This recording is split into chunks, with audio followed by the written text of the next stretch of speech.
Okay, so you caught me taking a drink. So what? So what? It's only Coca-Cola. Hi, America. Hi, beautiful. Welcome to Angel and Wiz. That's right. She's the beautiful one. I'm the guy that's here and with me.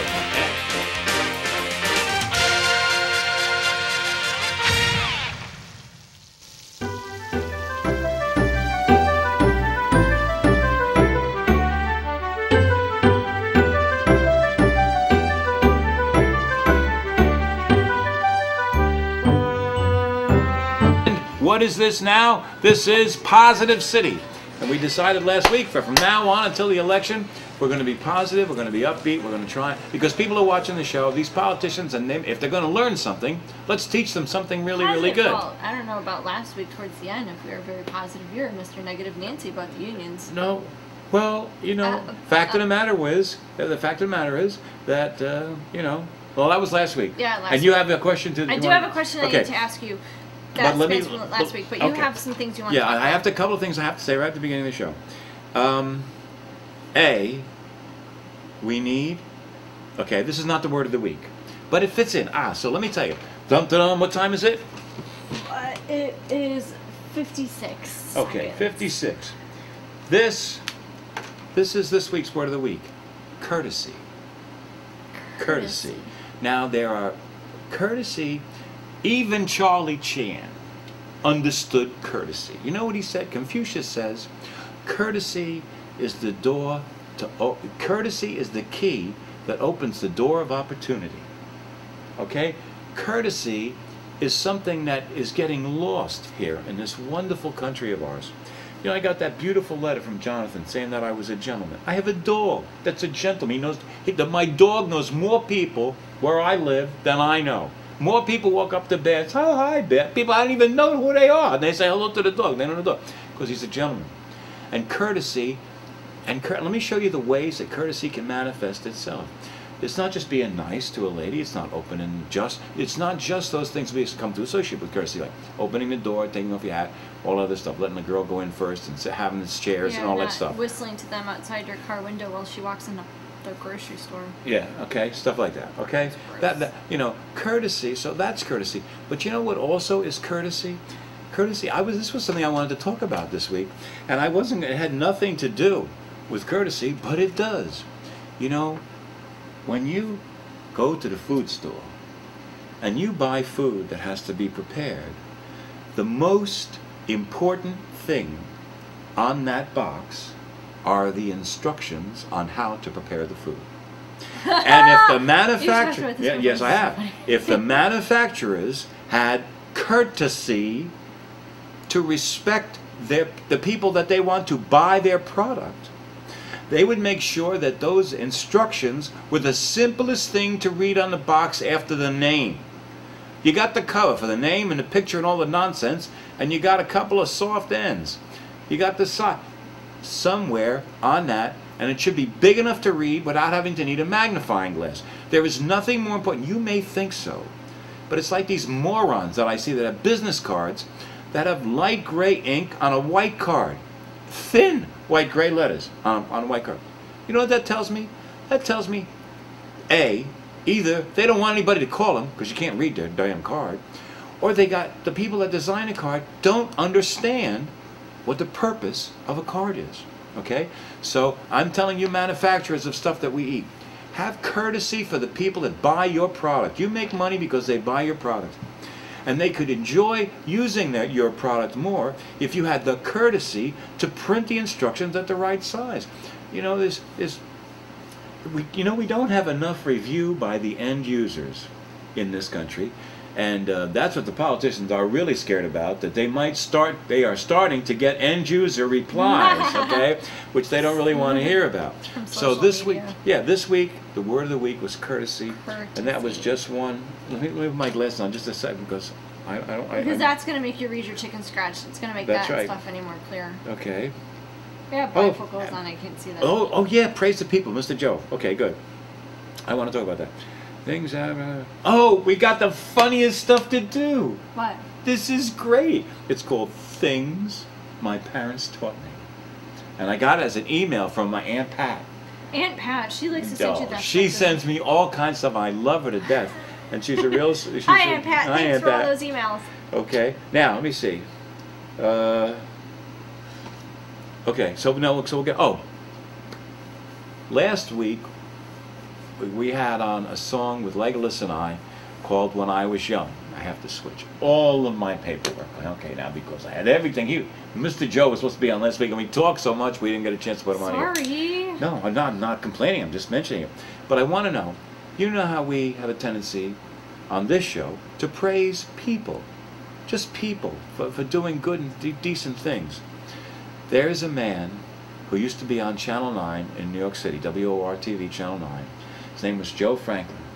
And before there was internet, before there was all this social media and all that nonsense, if you were an up-and-coming artist, the only place you could be on TV in New York City was Joe Franklin.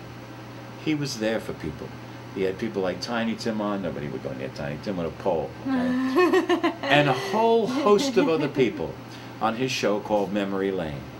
And he allowed Legolas and I was on the show a bunch of times, but I was on the show with Legolas. I wasn't on the show with Legolas, but Legolas and I wrote a song for him called Mr. Joe's. And it's going to be at the end of the show this week. It was supposed to be on last week, but you got When I Was Young instead. I didn't get to tell you about that either, but that's okay. I miss Legolas. I wish I knew where he was. And Legolas, if you're seeing this now, you should call me. Okay, so now let me see check my time. That's really, really great, okay? Okay, good. I see, I can see the note number here. Okay, good. You all set there, home slice? Yeah, oh yes, yeah, because we want to do your thing. We want to do, hit pause. And this we are a hot mess show right now. We got our act together, boy. We do not. and we're sober. Yes, that's right. Let's even think about that. That's the worst part. Yeah, it is a little depressing, but you know, after all, we have an audience. We want to be here for them.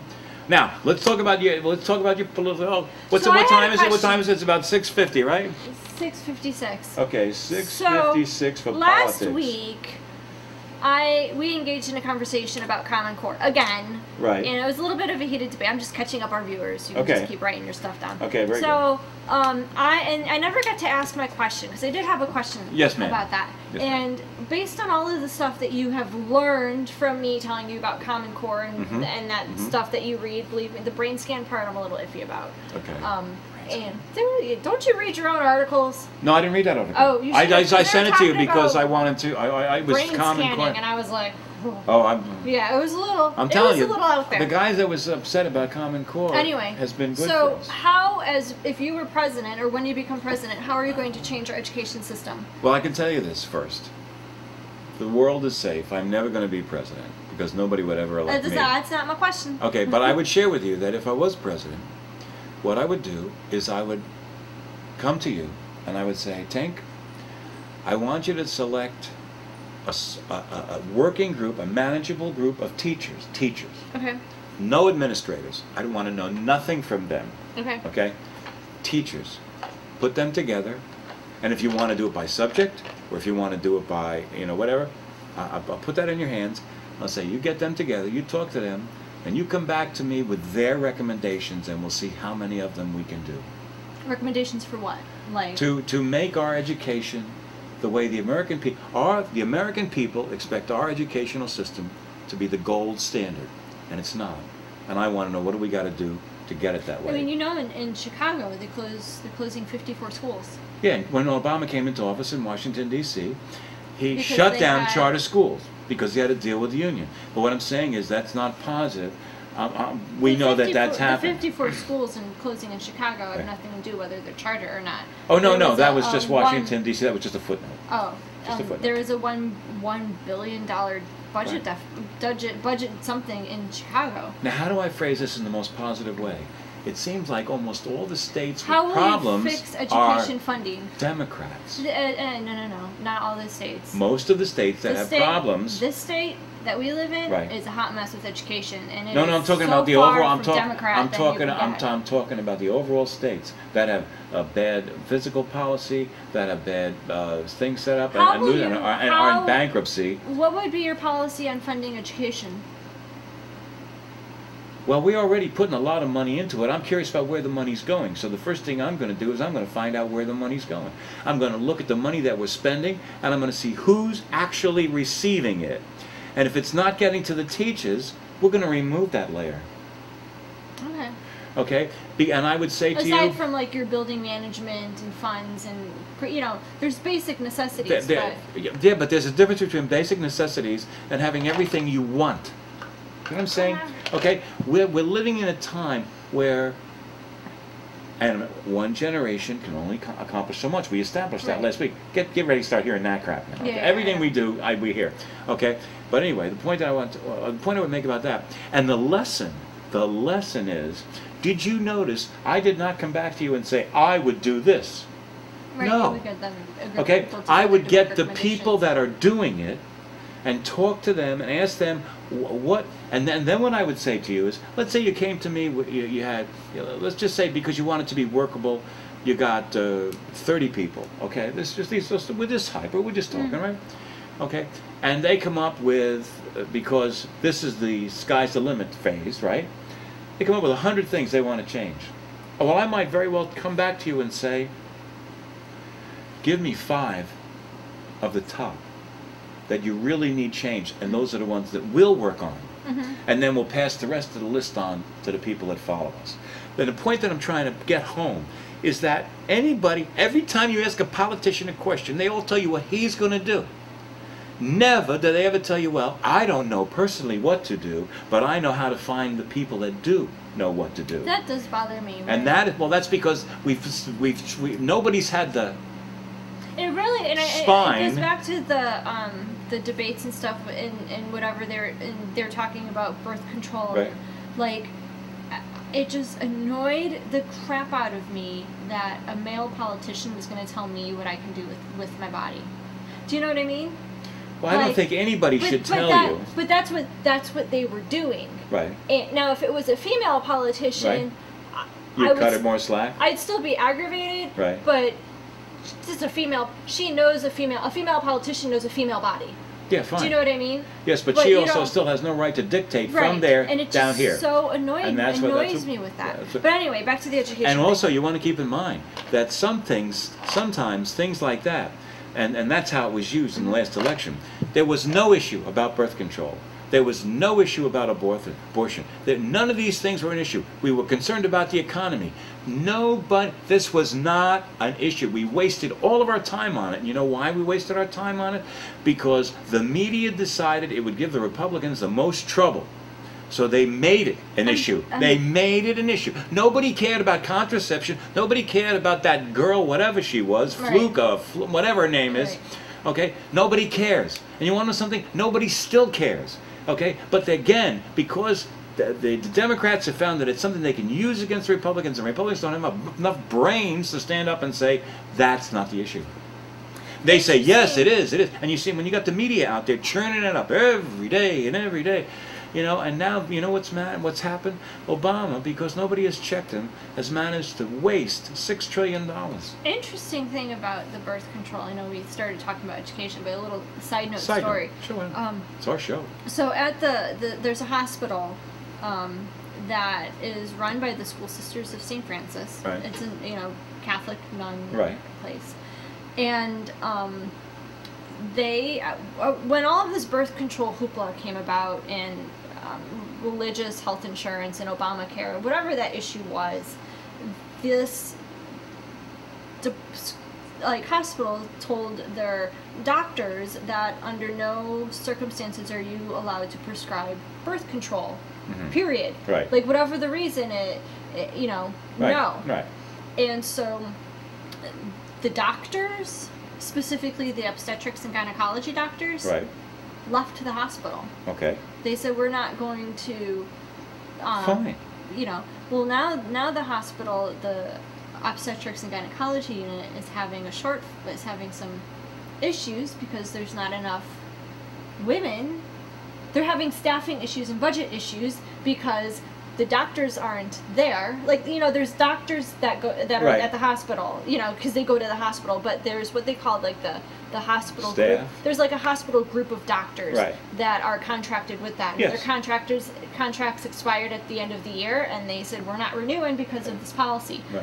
And so they, so now they don't have the patients. Like if you saw a doctor that was contracted with this hospital, Right. then you would deliver your baby in the hospital. Well, now they have no more contracted doctors in that hospital Right. for that. So, you know, the way that the politics work. And so now there's not enough women delivering babies, so they're cutting hours in the staff, and Yeah. there's issues, and they might have to close down that unit. Well, and Which if, is very interesting. I mean, and if that's what it it's comes like, to, fine. wow. Because I don't like the idea, and I want to try and remain positive. The government has no right to tell those churches that they must break what they believe in.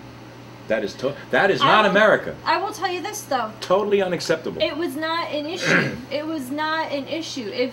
No, I'm not saying that this one was. I'm Yeah. just saying that now the law of the land is going to be, no matter what you believe, you must do what we tell you. That is not America.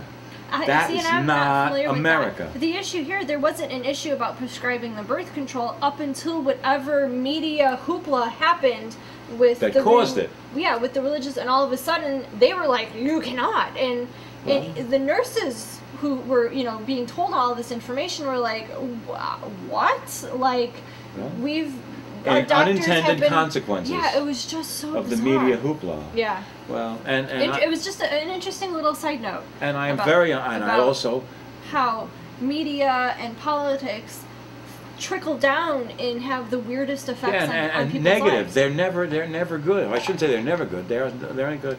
The other thing I would Well, I'm say. not complaining though. For some, I haven't paid for a medical visit or a prescription Sandra Fluke is your idol, then you know. since January. Yeah, well, I can only tell you So. that. Another thing She that is I'm not very, my idol. I'm only teasing you. Don't make that. No, believe me, I am more believe than me, you are happy to pay so for better. medical bills. You are so better than But she is. for You would whatever never reason, say or I demand haven't. the things that she said. The other thing I wanted to say is I do not think. Do you realize when you fill out your income tax next year, on your income tax form, you have to tell them where you get your medicine from? Where Walgreens? it's got it? No, your medical program. Oh. You have to now. You must have a Company? you must have a medical program, and you must put it on your IRS form. Now, to me, that just shows you this Obamacare is really, really, really That's a bad weird. thing. And the good thing that's happening from it is people are starting to see it, and they're starting to see the bad parts of it. They're starting to defund some of the bad parts of it. And I don't think it's going to survive. It just has all the earmarks of that was an overreach and overstepping. The only thing Who they had to knows? do was to bring down the price of medicine in this country was allow insurance companies to sell across state lines.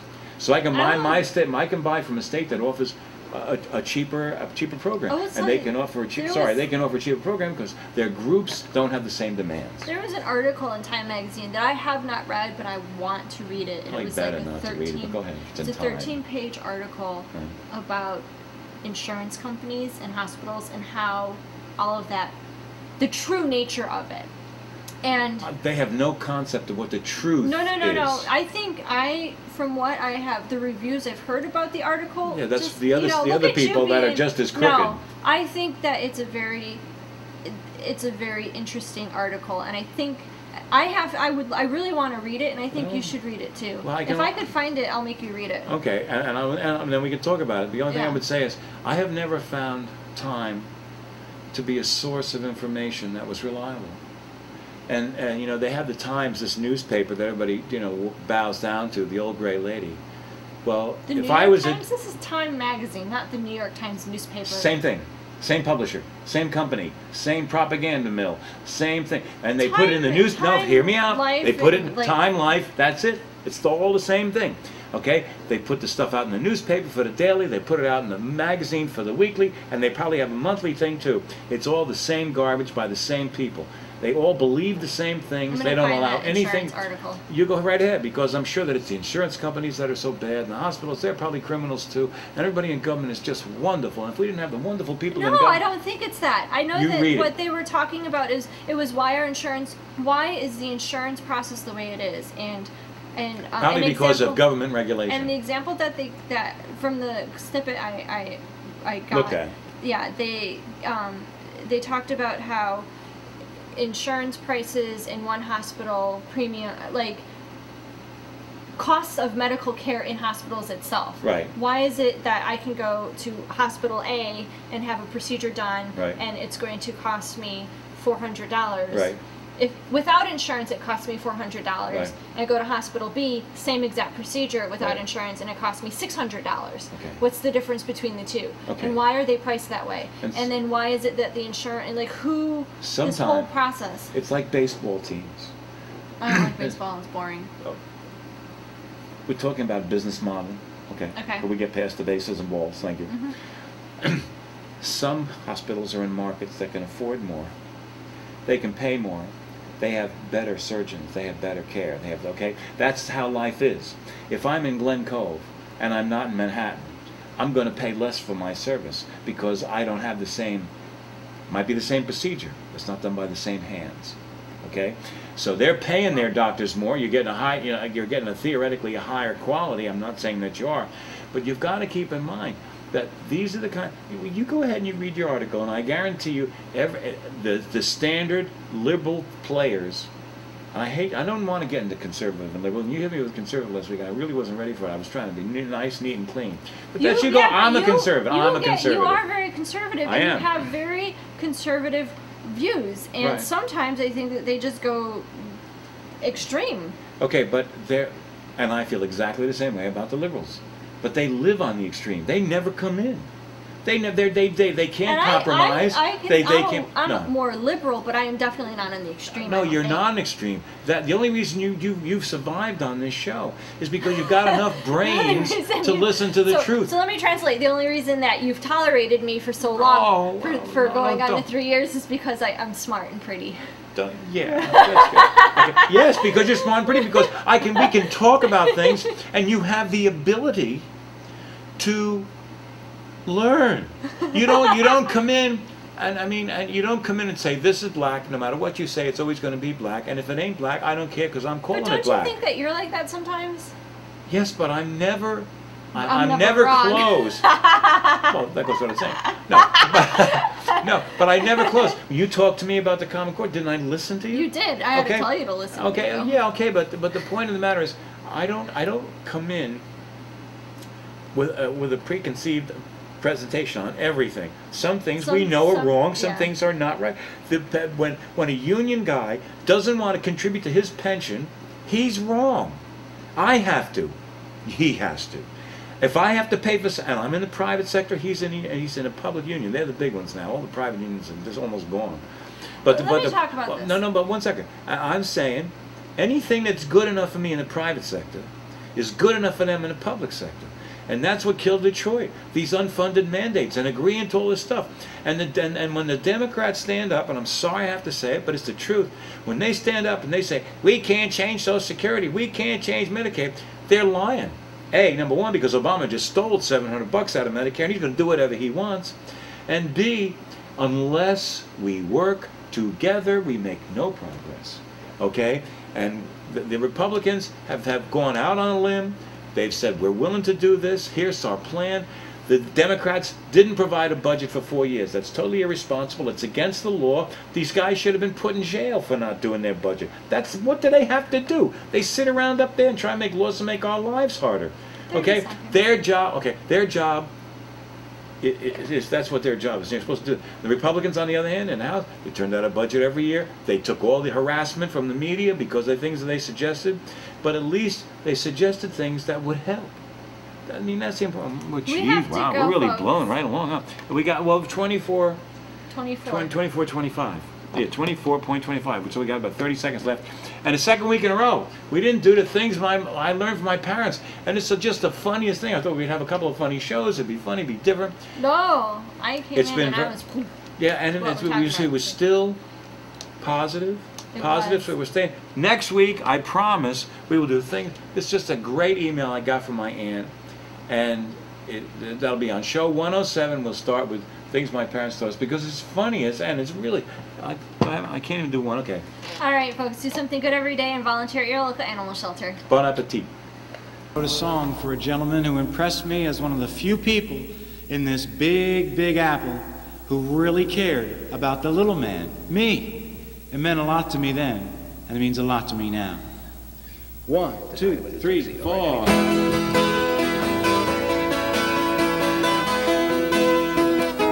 Sung by The Wizard. Everybody's talking, but there's no one else in town. A small man meets a big man, and nobody gets turned down. But everybody's talking that a heart can still be fine. That any little man still has a friend most of the time. And where do they go? They go to Mr. Joe's, and he knows why.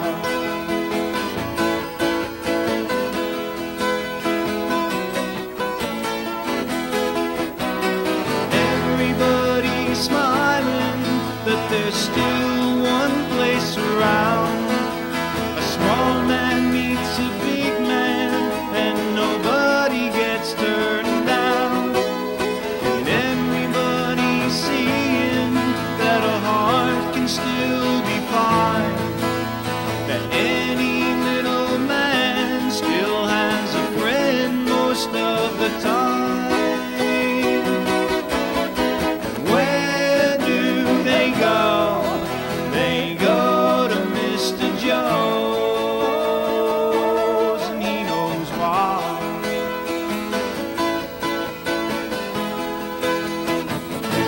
He knows the tears you're gonna cry. He knows the tears behind the smile.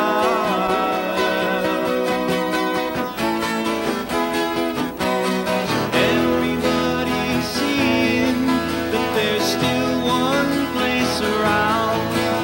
A small man meets a big man, and nobody gets turned down.